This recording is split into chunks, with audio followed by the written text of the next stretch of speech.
Olá, queridos investigadores, queridos membros do CISECO, que é o Centro de Investigação, Centro Internacional de Investigação da Semiótica e Comunicação. Estamos dentro das nossas entrevistas a respeito da circulação da pandemia do coronavírus nos países lusófonos africanos. E hoje, esta é a última entrevista. Já fizemos a entrevista com Angola, com Cabo Verde, com Guiné-Bissau, com São Tomé e Príncipe e agora com Moçambique. E para o efeito, eu estou aqui com o doutor Sérgio Chicumbe, que vai se apresentar dizendo a sua formação. E desde já agradecemos a aceitação, porque somente Moçambique faltava para a gente terminar esse nosso percurso pela África lusófona. Bom dia, senhor Dr. Sérgio, bem-vindo ao CISECO. Muito obrigado pela oportunidade, bom dia, boa tarde. De facto, o meu nome é Sérgio Chicumbe, eu sou médico de formação, fui formado na Universidade de Dormulane, cá em Moçambique.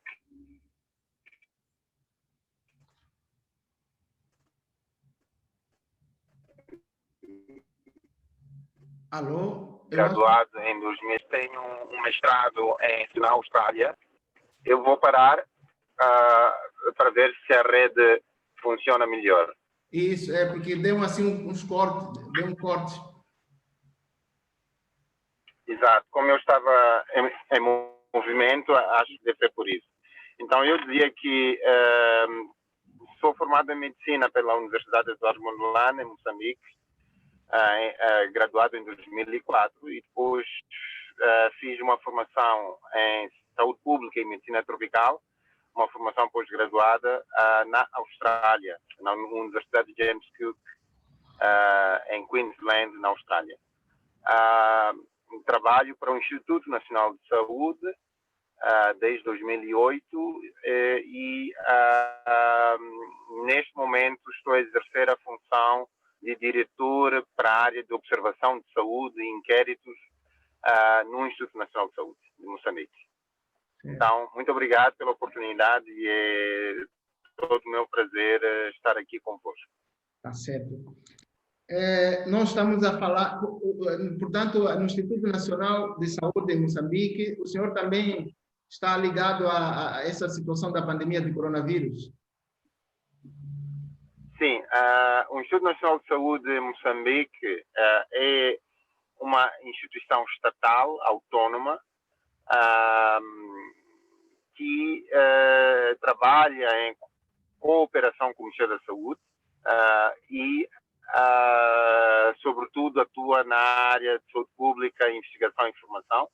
E nesta resposta à pandemia do coronavírus, tanto estamos na frente de elaboração e implementação de resposta do ponto de vista de saúde pública em geral, estratégia e mesmo as questões de vigilância ativa e a vigilância e controle de surtos, como também somos o laboratório de referência para a testagem e de despiste do novo coronavírus.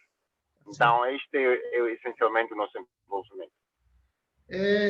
Para o primeiro caso foi detectado lá na China, né, no 1º de dezembro de 2019. Porém, apenas foi reportado este caso no dia 31 de dezembro do mesmo ano. No caso de Moçambique, quando se teria observado o primeiro caso?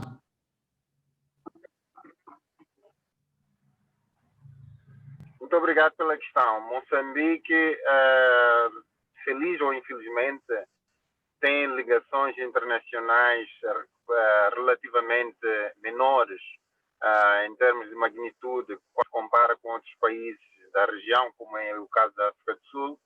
Nós tivemos o primeiro caso em março, em torno de 20 de março. Era um caso importado, portanto, do indivíduo que havia estado num país europeu e retornou a Moçambique. Felizmente, o indivíduo foi muito proativo, tendo estado neste país europeu e tendo retornado com sintomatologia, ele contactou as autoridades de saúde e assim foi possível detectar o primeiro caso. Felizmente, no Instituto Nacional de Saúde já tínhamos estabelecido uma plataforma de vigilância de infecções respiratórias em geral, portanto, tínhamos a tecnologia já estabelecida para o rastreio e as testagens laboratoriais. Então, isso deu-nos uma grande vantagem. Então, em concreto, foi em torno de 20 de março que tivemos o primeiro caso em Moçambique. No mundo inteiro, até ontem, o número dos infectados no mundo inteiro era de 90.353.576. Destes casos, 1.936.410 pessoas são vítimas fatais. 50.079.506 pessoas foram curadas. Em Moçambique, qual é mais ou menos o número das pessoas infectadas? Quantas deram em óbito? Quantas recuperadas e quantas estão no ativo? Bom, nós temos cerca de um pouco mais de 20 mil casos detectados e reportados e temos cerca de 153 óbitos. Eu posso rapidamente consultar e dar números exatos desde que o critério de recuperação mudou, que passou a ser um critério muito baseado em sintomatologia e tempo de percurso da doença, nós temos uma situação da maior parte dos casos estarem recuperados. Em concreto, nós temos em Moçambique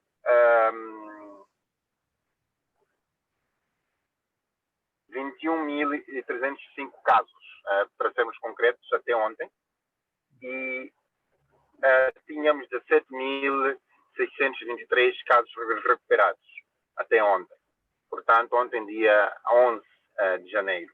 E tínhamos contabilizado, infelizmente, 197 casos que foram a óbito até ontem, dia 11 de janeiro. Certo. No caso, diante desse número, claro, não é um número tão avultado quanto os de outros países, como a sociedade moçambicana está reagindo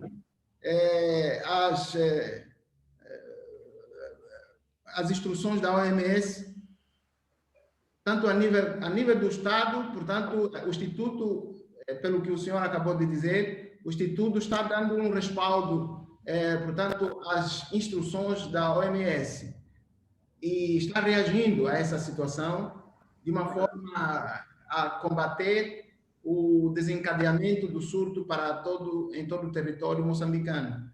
E a população, como está reagindo a esta situação? Então, eu, na minha leitura, como disse, o primeiro caso foi em março, nós privilegiamos muito a informação e comunicação. Houve, portanto, dentro da estratégia de resposta, um braço muito forte de informação e comunicação, e a população, como todo mundo, a princípio, tinha uma recepção com um cunho de medo e pânico no início, mas a informação e comunicação que foi implementada permitiu, por um lado, dar o conhecimento às pessoas sobre as formas de transmissão, formas de prevenção, e, por outro lado, aliviar as pessoas daquele contexto de ansiedade que era próprio do início da pandemia. Ao longo do tempo, desde março até cá, verificamos uma adesão massiva das pessoas às normas de segurança ou de higiene que foram impostas. Houve muita adesão. Eu devo fazer referência que até acho que foi um escritor importante angolano, visitou Moçambique, ficou muito admirado, escreveu para os mídias sobre como os moçambicanos foram criativos usando as instruções do Ministério da Saúde acerca, por exemplo, das camadas que uma máscara artesanal deve ter. Os moçambicanos usaram capulanas ou tecidos locais para fazer máscaras e todo mundo andava de máscaras. Eu devo ressalvar que Moçambique nunca entrou num lockdown ou num confinamento muito restrito.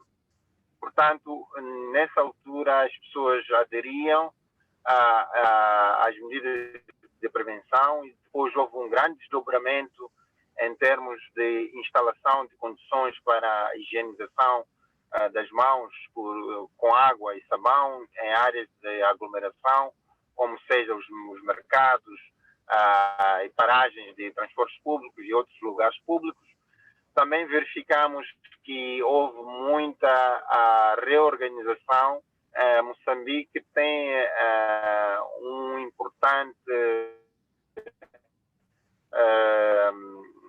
uma importante fasquia da população vivendo do comércio informal e nesses contextos a aglomeração é muito característica. Houve uma reorganização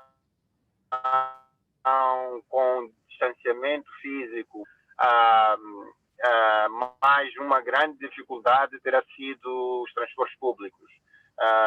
Nós temos uma crise de transportes públicos já prevalente e não houve grandes melhorias.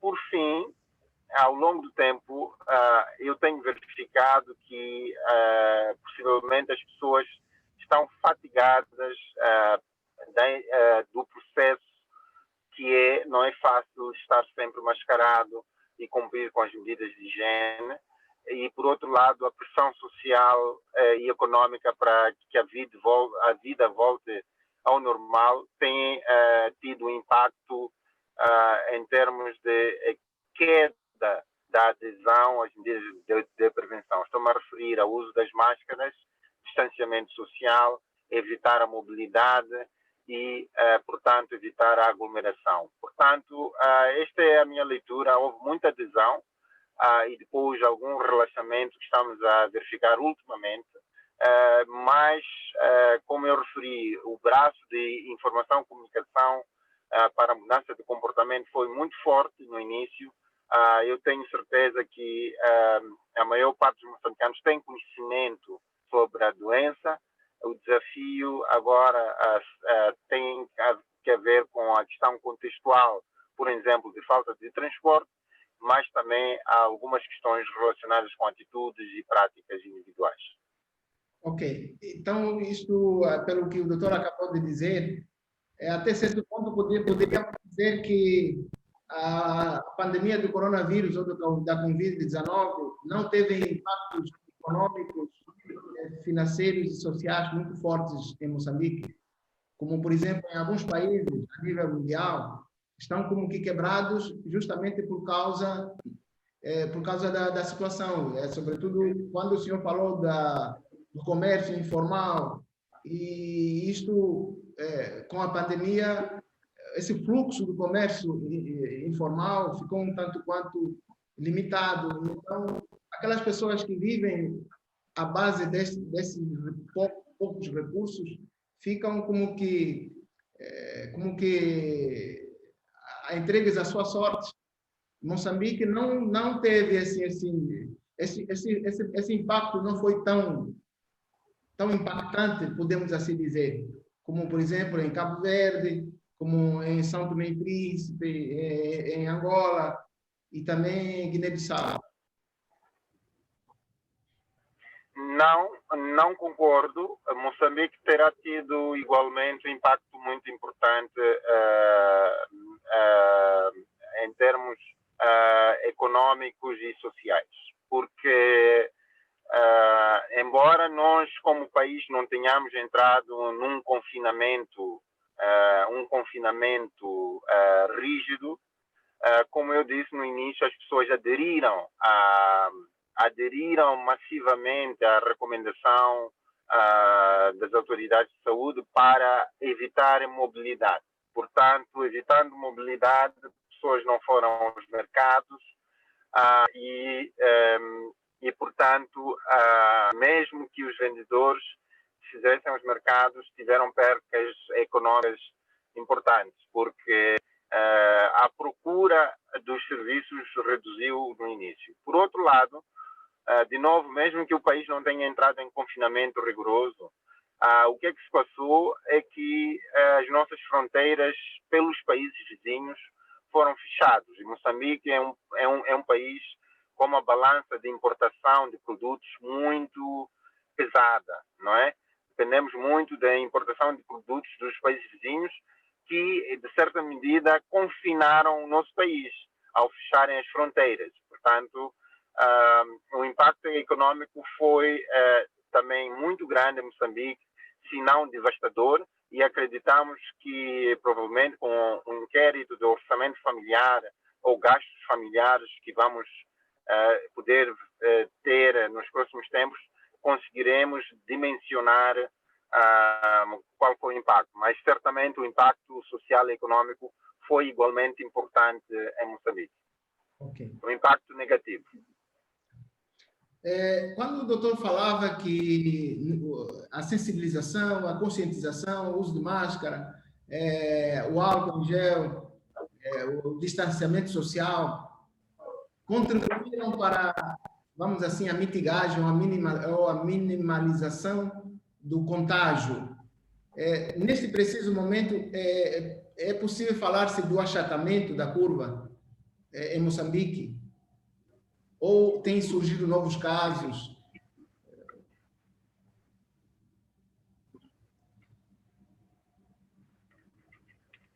Então, o que nós verificamos é que, de facto, nós tivemos uma primeira onda achatada. Nós tivemos uma primeira onda cujo pico foi em meados de outubro, que era uma onda de muitos poucos casos e muita lenta velocidade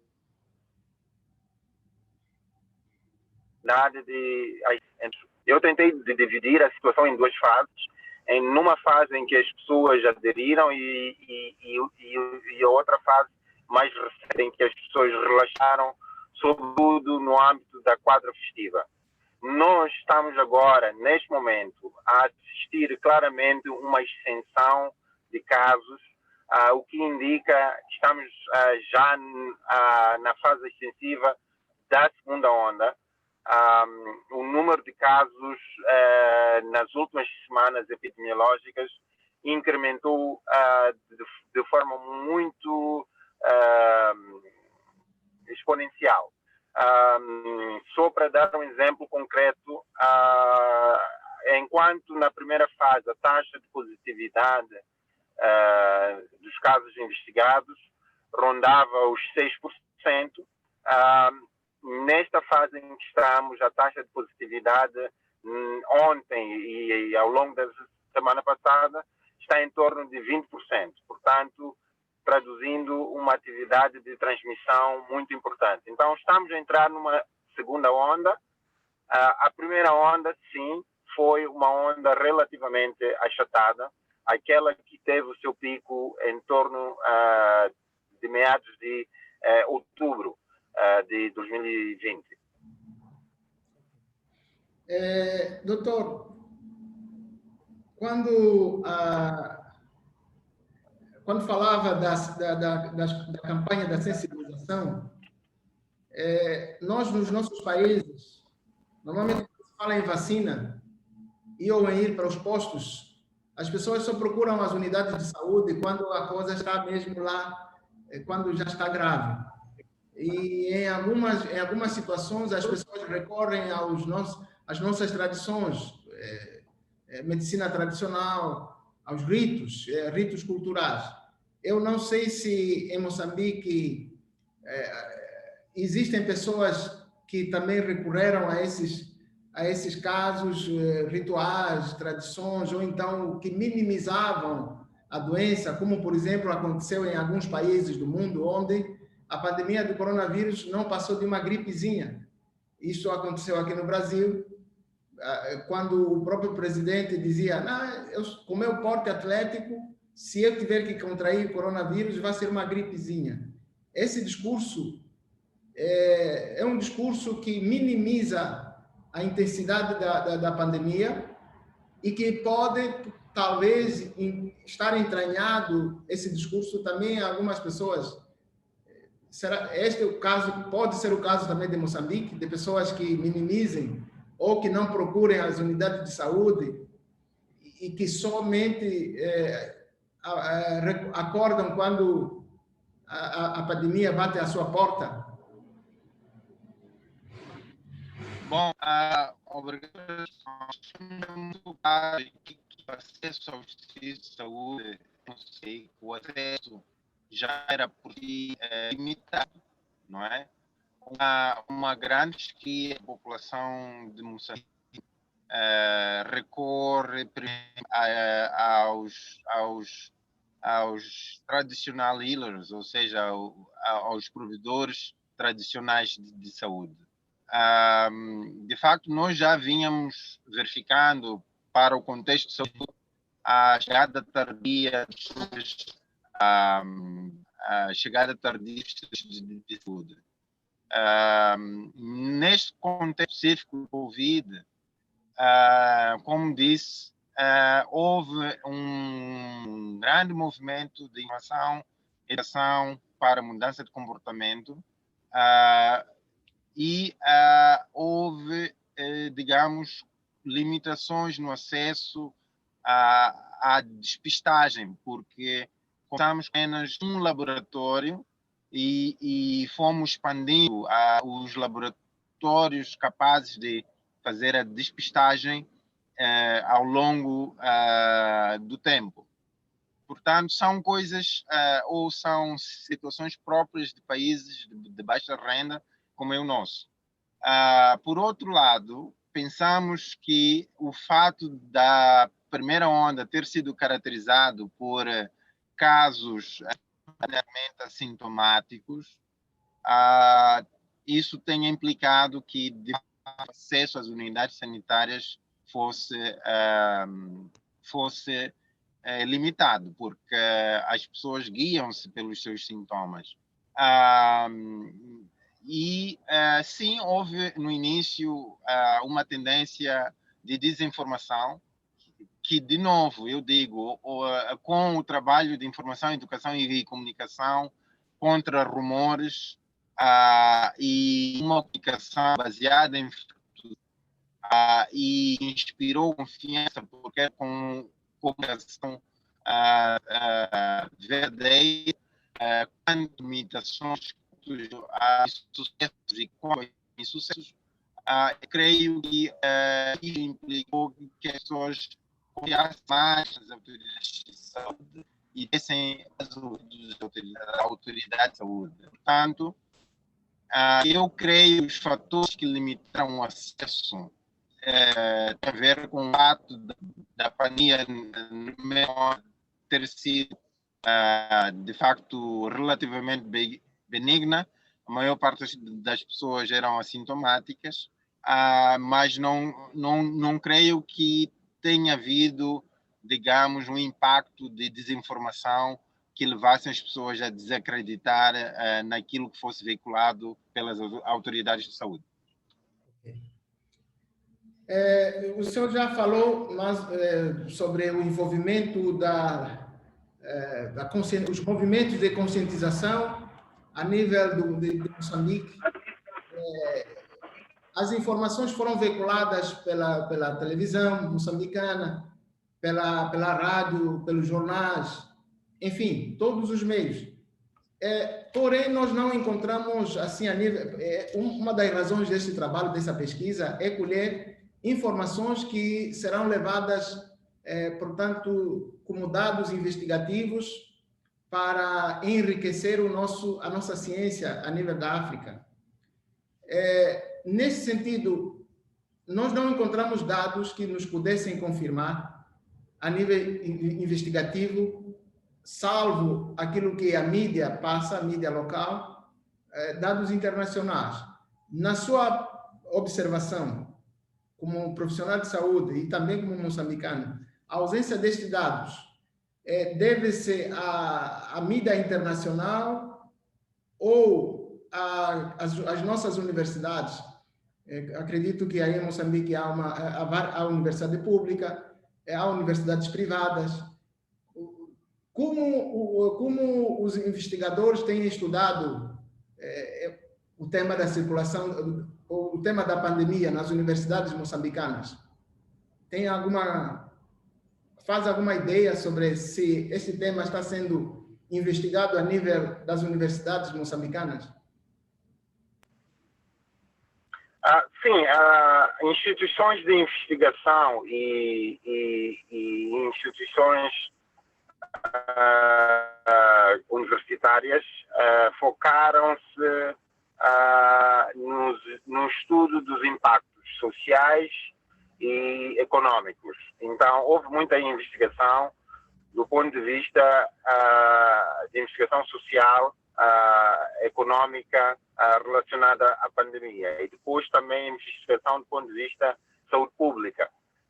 Mas a investigação básica, estou-me a falar de investigação laboratorial, eu penso que foi muito limitada, mas sim, vários grupos se desdobraram, grupos universitários e de outras instituições de investigação se desdobraram para fazer investigação epidemiológica, social e econômica. Tanto é que conseguimos organizar uma conferência científica virtual, onde os trabalhos de investigação foram apresentados. Penso que existe um repositório desses trabalhos e nós podemos partilhar convosco através do Dr. Rufino. Também conseguimos que a Revista Moçambicana de Ciências de Saúde tivesse um número dedicado especificamente a investigações em torno da pandemia. Mas quando formos a ver a publicação, portanto, nesta Revista Moçambicana de Ciências de Saúde, que é gerida pelo INS, vamos ver que as investigações foram, sobretudo, do ponto de vista epidemiológico, social e econômico.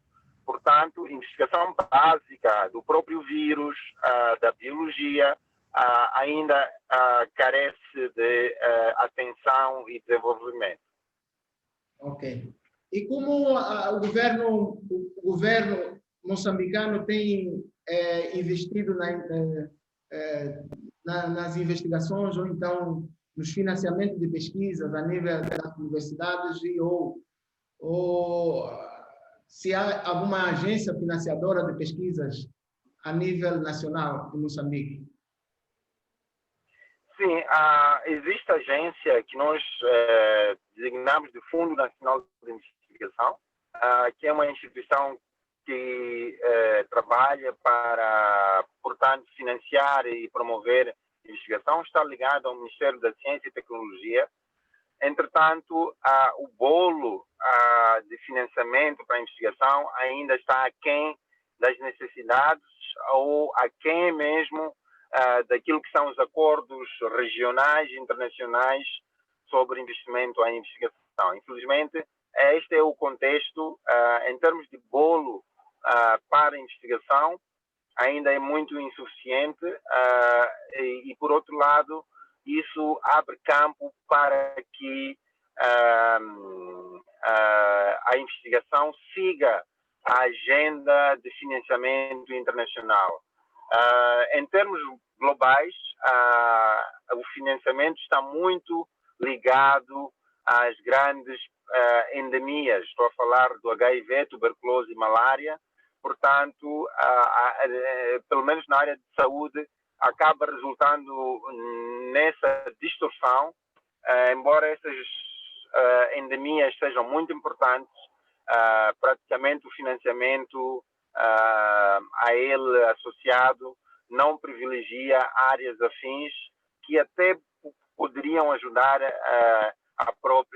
o próprio combate a essas endemias.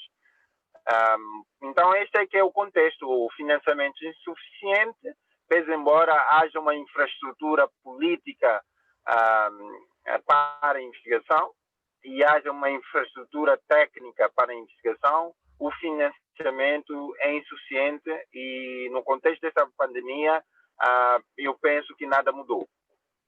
Ok. Doutor, durante a sua fala, o senhor manifestou, quando falava do confinamento, também quando falava dessas investigações e aquilo que se organizou a nível virtual, de debates e investigações a nível da pandemia. Como, portanto, isso revelou a suspensão das aulas e para evitar as aglomerações. Como a sociedade moçambicana se organizou durante o primeiro surto, a primeira onda, para não parar 100% a vida da sociedade? Bom, claramente houve uma situação de iniquidade, não é? Nós estamos num país, Moçambique, onde o acesso à tecnologia de informação é limitada grandemente para grandes cidades. Então, escolas que estão nas cidades, mesmo escolas públicas, puderam encontrar formas, por exemplo, de continuar a prover o serviço de aulas ou acompanhamento dos estudantes à distância. Mas olhando para todo um país, eu penso que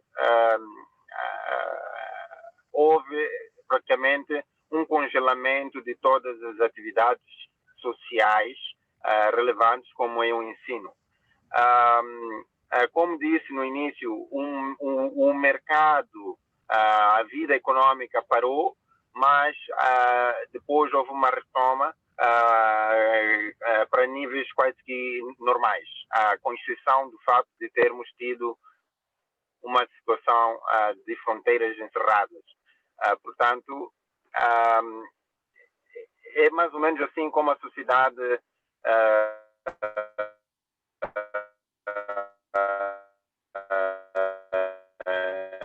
funcionou. As escolas e outros serviços sociais foram suspensos, os serviços públicos foram suspensos, outros serviços públicos. Entretanto, por exemplo, no que toca a documentos, registro civil, por aí em diante, houve prorrogação legislada da validade dos documentos, mesmo que expirados. Então, houve uma situação em que o governo compensou a falta de serviços públicos através da abertura de exceções transitórias e, por outro lado, é inegável que não era possível para todo um país garantir que o acesso às aulas à distância fosse possível. Portanto, tivemos uma situação privilegiada nos grandes centros urbanos e uma situação de congelamento total nas zonas rurais. Ok. Portanto, o governo fez toda a assistência nesse sentido para a população das zonas urbanas. Em alguns países a nível do mundo, aqui o Brasil, os Estados Unidos, a Itália, os governos disponibilizaram uma verba que chamaram de auxílio social. É possível falar-se de auxílio social lá em Moçambique? O governo teve alguma verba disponível para as famílias, para ajudar financeira e economicamente as populações? Sim, nós temos o nosso Instituto Nacional de Assistência Social, que recebeu verbas e mandato do governo para o auxílio social. Entretanto, temos a reconhecer que o auxílio social ficou muito dependente de contribuição externa, nem toda a contribuição chegou e, portanto, aquilo que chegou ficou aquém das necessidades. Portanto, houve sim esta iniciativa de assistência social através do Instituto Nacional de Ação Social. Entretanto, devemos reconhecer que a assistência terá sido aquém daquilo que era necessário. Certo. E quais eram, na sua opinião, quais eram os critérios para se ter acesso a esta ajuda? Então, o Instituto Nacional de Assistência Social fez um recenseamento com critérios de vulnerabilidade. Identificou famílias vulneráveis e, dentre essas, daquelas muito mais vulneráveis em termos realmente econômicos, em termos de capacidade produtiva, em termos de disponibilidade de recursos familiares e depois desse recenseamento ou esse levantamento, as pessoas receberam auxílio social pelas vias já estabelecidas que privilegiam o levantamento ou transferência eletrônica para um número. Então, os valores monetários foram relativamente ínfimos para as necessidades das famílias. Neste momento, estamos a falar de cerca de 1.500 meticais, quando uma cesta básica em Moçambique chega a 4.000 meticais. Portanto, se pode depreender que este auxílio social não terá sido nem tão abrangente para todas as famílias vulneráveis, nem para aquelas que foram abrangidas, nem em magnitude desejável ou desejada pelo governo. O doutor poderia, estamos no final da nossa entrevista, entretanto, gostaria que o doutor pudesse fazer as suas últimas recomendações, sobretudo dirigidas ao CISECO, que é o Centro Internacional da Semiótica e Comunicação. Talvez não seria uma recomendação. Eu tenho sido profissional de saúde já desde 2004. Primeiro trabalhei como médico hospitalar e depois agora estou mais na saúde pública, em investigação. E eu acho que eu não havia compreendido até agora quão importante é a comunicação na saúde. Nós tivemos sempre o braço de informação e comunicação para a saúde, mas eu tenho a impressão, quando faço uma análise retrospectiva, que era uma retórica, não é? Nós absorvíamos a importância da comunicação e educação para a saúde como uma retórica. Com a experiência que eu tive nesta pandemia, de facto, a comunicação e informação é uma intervenção, pode ser composta como uma intervenção de saúde custo-eficaz, pese embora não seja uma coisa tangível como é, por exemplo, um paracetamol ou uma intervenção cirúrgica. Eu penso que Moçambique conseguiu estar nesta situação melhor, muito graças à informação e comunicação em saúde que o Instituto Nacional de Saúde privilegiou. Então, foi com muito agrado que eu aderi a esta entrevista com vocês que trabalham na área de comunicação, mesmo fruto desta minha compreensão abrangente e profunda que tive com esta pandemia. E, enfim, gostaria de encorajar o vosso trabalho e o vosso trabalho investigativo. Nós, da área de saúde pública, estamos cada vez mais interessados nas vossas intervenções para fazer parte do pacote de intervenções de saúde pública. E muito obrigado.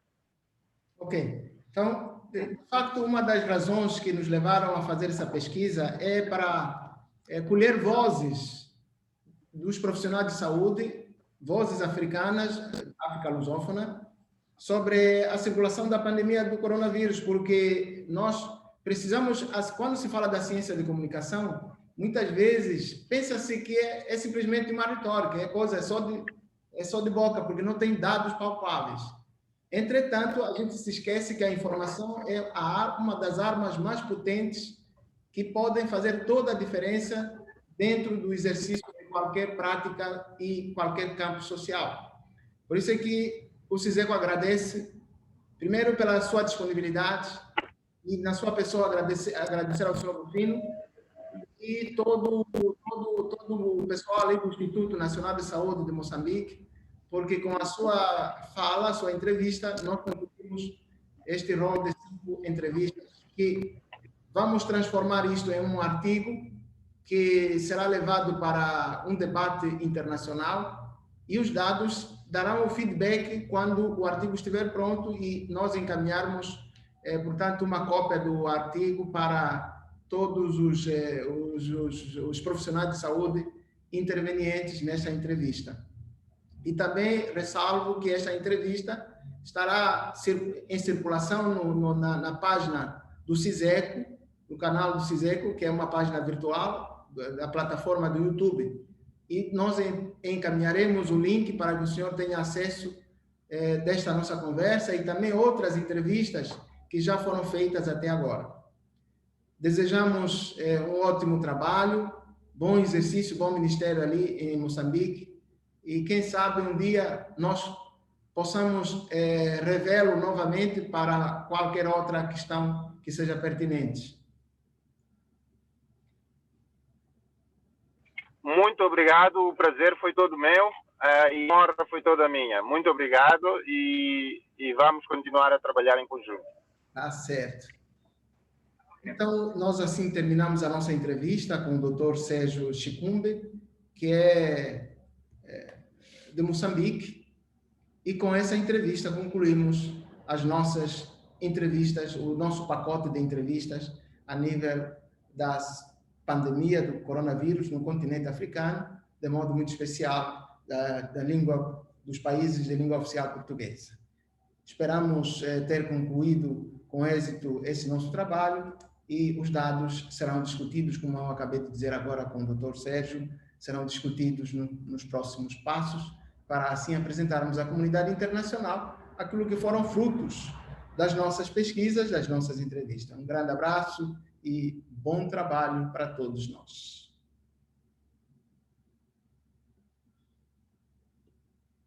Muito obrigado, um abraço.